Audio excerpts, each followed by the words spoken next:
So hello guys, अहिले चाहिँ हामी यहाँ ग्रेडी हाउस जाँदैछ हो। दिदी भेना नानी पछाडि हुनुहुन्छ।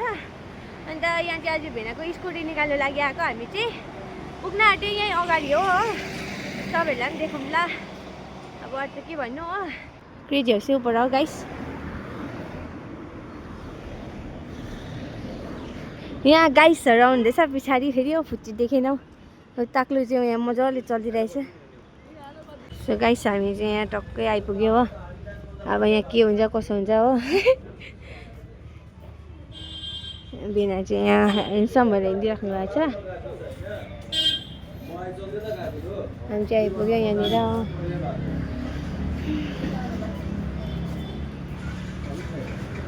पट्टिकोमा जाँदैछ स्कुटी राखेकोमा हो। त दाजु अहिले भर्खर भेटेको, हामीले भिडियो बनाउनु पाएन किनभने बिर्सेछु हो भिडियो बनाउनै। यहाँनिर रहेछ हामीले स्कुटी हेर्न हिजो हामीले देखेको स्कुटी भन्नुभयो। हामीले हिजो देखेको स्कुटी चाहिँ यहाँ रहेछ गाइस। हामीले स्कुटी हेरेको चाहिँ यो हो।